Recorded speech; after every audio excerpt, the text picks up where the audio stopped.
Hello friend, स्वागत है आपका अपने चैनल लास्ट क्लास में। आज के इस वीडियो में सामाजिक विज्ञान के 10 सब्जेक्टिव प्रश्न हम आपको बताएंगे। और ये जो 10 सब्जेक्टिव प्रश्न है ये आपके फाइनल बोर्ड परीक्षा के लिए काफ़ी महत्वपूर्ण हैं। तो एक भी प्रश्न आप लोग इसकी मत कीजिएगा। वीडियो को प्लीज़ आप लोग शुरू से लेके अंत तक देखिएगा। और वीडियो को अभी तक आप लाइक नहीं किए तो प्लीज़ आप लोग वीडियो को लाइक कर दीजिएगा। और अभी तक आप हमारे व्हाट्सएप ग्रुप में नहीं जुड़े हैं तो ये हमारा व्हाट्सएप नंबर है, इस पे आपको बोलना है कि सर मुझे ग्रुप में जोड़ दीजिए, तो हम आपको ग्रुप में जोड़ देंगे। तो आइए शुरू करते हैं पहले नंबर प्रश्न से। तो पहला नंबर प्रश्न है कि वायु परिवहन के प्रमुख विशेषताओं को लिखे। काफ़ी महत्वपूर्ण प्रश्न है ये आपके बोर्ड परीक्षा के लिए। यहाँ पे आपको वायु परिवहन के प्रमुख विशेषताओं को लिखना है।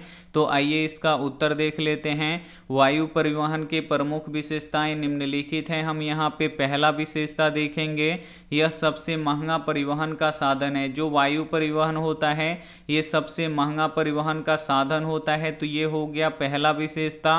अब हम यहाँ पे दूसरा विशेषता देखेंगे, इसके द्वारा तीव्रतम यात्रा संभव होता है। जो वायु परिवहन होता है इसके द्वारा हम तीव्रतम यात्रा यानी तेज गति से यात्रा कर सकते हैं। तो ये हो गया यहाँ पे दूसरा विशेषता। अब हम यहाँ पे देखेंगे तीसरा विशेषता, इसके द्वारा आरामदायक यात्रा मिलता है। वायु परिवहन के द्वारा आरामदायक यात्रा मिलता है। तो ये हो गया तीसरा विशेषता। अब हम यहाँ पे चौथा विशेषता देखेंगे, इस परिवहन में ट्रैफिक जाम की समस्या नहीं होती है। जो वायु परिवहन होता है इसमें आपको ट्रैफिक और जाम की समस्या नहीं मिलता है। तो ये वायु परिवहन की प्रमुख विशेषता हम यहाँ पे आपको बता चुके हैं। उम्मीद करते हैं ये प्रश्न आपको समझ में आ गया होगा। आइए देखते हैं अगला प्रश्न। 2 नंबर प्रश्न है कि भारत के 4 राष्ट्रीय उद्यानों के नाम लिखिए। ये भी काफ़ी महत्वपूर्ण प्रश्न है आपके बोर्ड परीक्षा के लिए। यहाँ पे आपको भारत के 4 राष्ट्रीय उद्यानों के नाम लिखना है। तो आइए इसका उत्तर देख लेते हैं। भारत के 4 राष्ट्रीय उद्यान के नाम निम्नलिखित हैं। यहाँ पे पहला देखिए कॉर्बेट राष्ट्रीय उद्यान। और कॉर्बेट राष्ट्रीय उद्यान किस राज्य में है? तो उत्तराखंड राज्य में है। अब हम यहाँ पे दूसरा देखेंगे। दूसरा देखिए रणथंभौर राष्ट्रीय उद्यान। और रणथंभौर राष्ट्रीय उद्यान किस राज्य में है? तो राजस्थान में है, इसे आपको याद रखना है। और तीसरा है मानस राष्ट्रीय उद्यान। और मानस राष्ट्रीय उद्यान किस राज्य में है?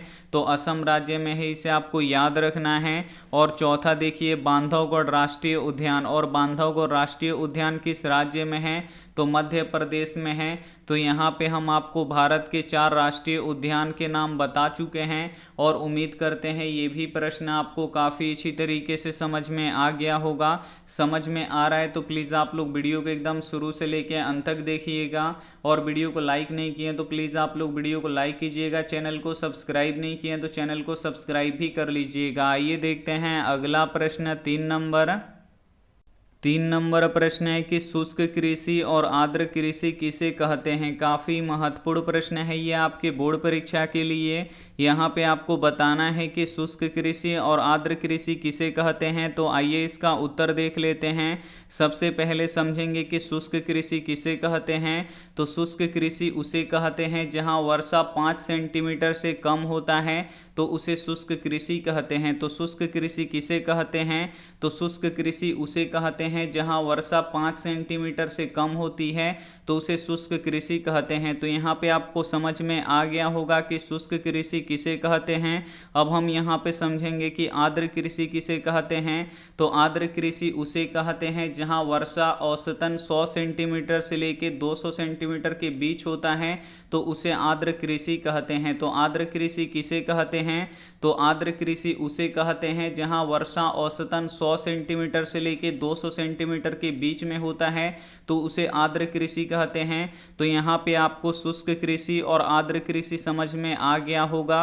आइए देखते हैं अगला प्रश्न। 4 नंबर, निरपेक्ष राज्य से आप क्या समझते हैं। काफ़ी महत्वपूर्ण प्रश्न है ये भी आपके बोर्ड परीक्षा के लिए। यहाँ पे आपको बताना है कि धर्मनिरपेक्ष राज्य से आप क्या समझते हैं।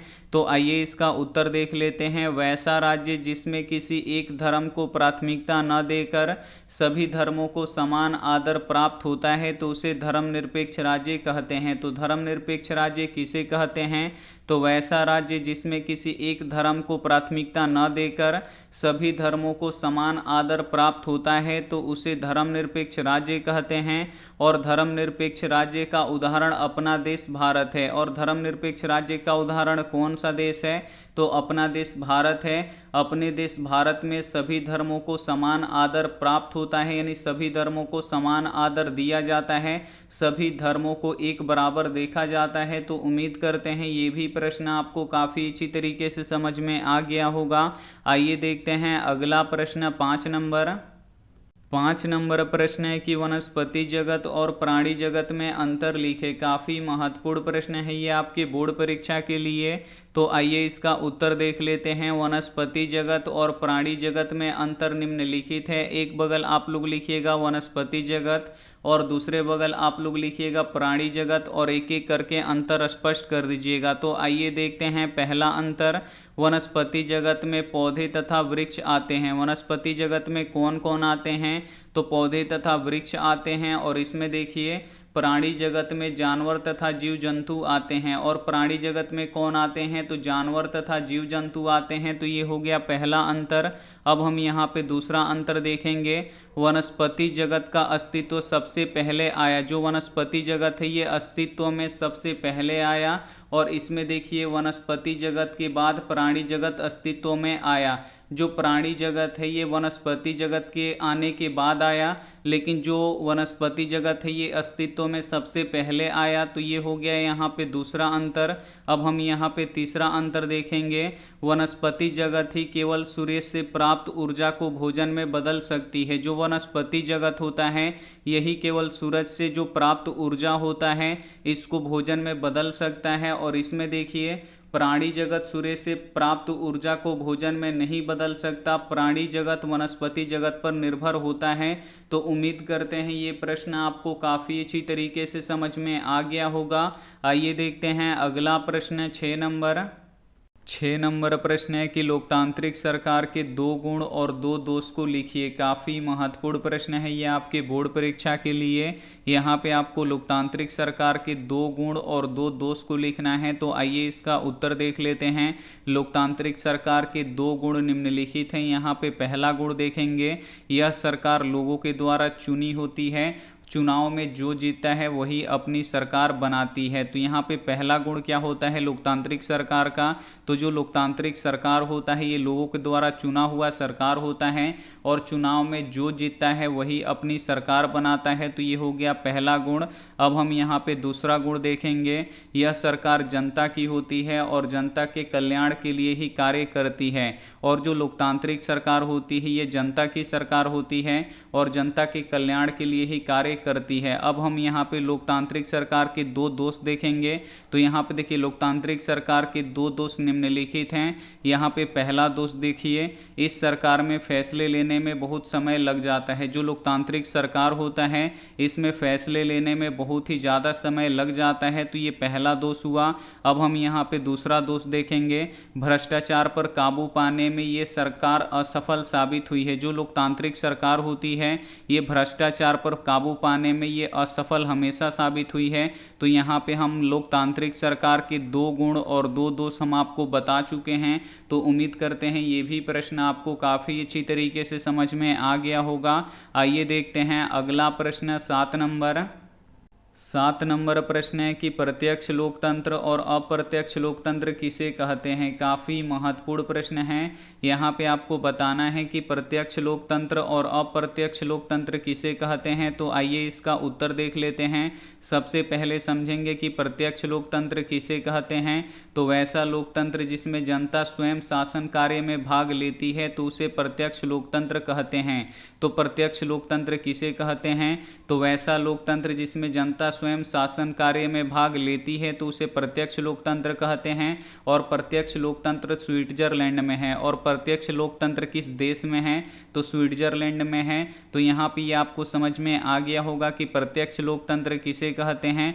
अब हम यहाँ पे समझेंगे कि अप्रत्यक्ष लोकतंत्र किसे कहते हैं। तो वैसा लोकतंत्र जिसमें जनता के द्वारा चुने हुए प्रतिनिधि शासन कार्य में भाग लेते हैं तो उसे अप्रत्यक्ष लोकतंत्र कहते हैं। तो अप्रत्यक्ष लोकतंत्र किसे कहते हैं? तो वैसा लोकतंत्र जिसमें जनता के द्वारा चुने हुए प्रतिनिधि शासन कार्य में भाग लेते हैं तो उसे अप्रत्यक्ष लोकतंत्र कहते हैं। और अप्रत्यक्ष लोकतंत्र अपने देश भारत में है। और अप्रत्यक्ष लोकतंत्र किस देश में है? तो अपने देश भारत में है। तो ये प्रश्न आपको समझ में आ गया होगा कि प्रत्यक्ष लोकतंत्र किसे कहते हैं और अप्रत्यक्ष लोकतंत्र किसे कहते हैं। तो आइए देखते हैं अगला प्रश्न 8 नंबर। 8 नंबर प्रश्न है कि सूचना का अधिकार कानून क्या है। काफ़ी महत्वपूर्ण प्रश्न है। यहाँ पे आपको बताना है कि सूचना का अधिकार कानून क्या है। तो आइए इसका उत्तर देख लेते हैं। सूचना के अधिकार आंदोलन की शुरुआत सबसे पहले राजस्थान से शुरू हुआ। सूचना के अधिकार आंदोलन की शुरुआत सबसे पहले कहाँ से हुआ? तो राजस्थान से हुआ। और सूचना के अधिकार कानून 2005 में लागू हुआ। और सूचना के अधिकार कानून कब लागू हुआ? तो 2005 में लागू हुआ। सूचना के अधिकार कानून से लोग जागरूक होते हैं। और जो सूचना के अधिकार कानून है इससे लोग जागरूक होते हैं यानी आम जनता जागरूक होती है। सूचना के अधिकार से सरकार में हो रहे भ्रष्टाचार पर अंकुश लगता है। और सूचना के अधिकार से क्या होता है कि जो सरकार में भ्रष्टाचार होता है उस पे अंकुश लगता है यानी लगाम लगाया जा सकता है। इस कानून के पारित होने के बाद जनता बहुत जागरूक हुई है। और जब सूचना के अधिकार कानून पारित हुआ तो इसके बाद जो जनता है वो बहुत ही जागरूक हुई है। तो यहाँ पे आपको समझ में आ गया होगा कि सूचना का अधिकार कानून क्या है। तो सूचना के अधिकार आंदोलन की शुरुआत सबसे पहले राजस्थान से शुरू हुआ। और सूचना के अधिकार कानून 2005 में लागू हुआ। सूचना के अधिकार कानून से लोग जागरूक होते हैं। और सूचना के अधिकार से सरकार में हो रहे भ्रष्टाचार पर अंकुश लगता है। और इस कानून के पारित होने के बाद जनता बहुत जागरूक हुई। तो उम्मीद करते हैं ये प्रश्न आपको समझ में आ गया होगा। आइए देखते हैं अगला प्रश्न 9 नंबर। 9 नंबर प्रश्न है कि आर्थिक संकट से आप क्या समझते हैं। काफ़ी महत्वपूर्ण प्रश्न है। यहाँ पे आपको बताना है कि आर्थिक संकट से आप क्या समझते हैं। तो आइए इसका उत्तर देख लेते हैं। अर्थव्यवस्था में आने वाली वैसी स्थिति जब तीनों आधार कृषि, उद्योग और व्यापार का विकास अवरुद्ध हो जाए, लाखों लोग बेरोजगार हो जाएं तथा कंपनियां दिवालिया हो जाएं तथा वस्तु और मुद्रा दोनों की बाजार में कोई कीमत न रह जाए तो इसे हम आर्थिक संकट कहते हैं। तो आर्थिक संकट किसे कहते हैं? तो अर्थव्यवस्था में आने वाली वैसी स्थिति जब तीनों आधार कृषि, उद्योग और व्यापार का विकास अवरुद्ध हो जाए यानी इन तीनों का विकास रुक जाए और लाखों लोग बेरोजगार हो जाएं यानी उन लोगों के पास काम करने के लिए कोई साधन न रह जाए, कंपनियां दिवालिया घोषित हो जाएं तथा वस्तु और मुद्रा दोनों की कीमत बाजार में कुछ भी न रह जाए तो इसे हम आर्थिक संकट कहते हैं। तो यहाँ पे आपको समझ में आ गया होगा कि आर्थिक संकट से आप क्या समझते हैं। तो आइए देखते हैं अंतिम प्रश्न 10 नंबर। 10 नंबर प्रश्न है कि उद्योगों से प्रदूषण कैसे फैलता है। यहाँ पे आपको बताना है कि उद्योगों से प्रदूषण कैसे फैलता है। तो आइए इसका उत्तर देख लेते हैं। उद्योगों से 4 प्रकार के प्रदूषण जैसे वायु, जल, भूमि और ध्वनि प्रदूषण को बढ़ाता है। जो उद्योग होता है इससे 4 प्रकार के प्रदूषण फैलता है। और कौन कौन सा प्रदूषण फैलता है? तो वायु प्रदूषण होता है, जल प्रदूषण होता है, भूमि प्रदूषण होता है और ध्वनि प्रदूषण होता है। और जो उद्योग धंधे होते हैं ये कैसे प्रदूषण को फैलाते हैं। तो आइए आगे हम यहाँ पे समझते हैं। उद्योगों से निकलने वाली धुआं वायु को बुरी तरीके से प्रदूषित करता है। जो उद्योग धंधों से जो धुआं निकलता है ये वायु को बुरी तरीके से प्रदूषित करता है। उद्योग का जो अपशिष्ट पदार्थ होता है उसे किसी खाली भूमि या नदियों या तालाबों में डाल दिया जाता है जिससे भूमि प्रदूषण और जल प्रदूषण होता है। और जो उद्योगों का जो अपशिष्ट कचरा होता है यानी जो अपशिष्ट वेस्ट पदार्थ होता है, कचरा होता है, उसे खाली भूमि पर या नदियों या तालाबों में डाल दिया जाता है, जिससे भूमि प्रदूषण हो जाता है और जल प्रदूषण हो जाता है। उद्योगों को चलने में जो आवाज़ें उत्पन्न होती है उसे ध्वनि प्रदूषण उत्पन्न होता है, और जब उद्योग धंधे चलते हैं तो उससे आवाज़ें निकलती हैं, और आवाज़ से क्या होता है कि ध्वनि प्रदूषण होता है। तो उम्मीद करते हैं ये भी प्रश्न आपको काफ़ी अच्छी तरीके से समझ में आ गया होगा। समझ में आ गया है तो प्लीज़ आप लोग वीडियो को लाइक कीजिएगा, अपने दोस्तों के पास इस वीडियो को ज़रूर शेयर कीजिएगा, और चैनल को अभी तक आप सब्सक्राइब नहीं किए हैं तो चैनल को सब्सक्राइब कर लीजिएगा। तो उम्मीद करते हैं ये वीडियो आपको काफ़ी अच्छा लगा होगा। Thank you for watching. मिलते हैं अगली क्लास में, तब तक अपना ध्यान रखिए, मन लगा के पढ़ाई कीजिए। Take care and bye.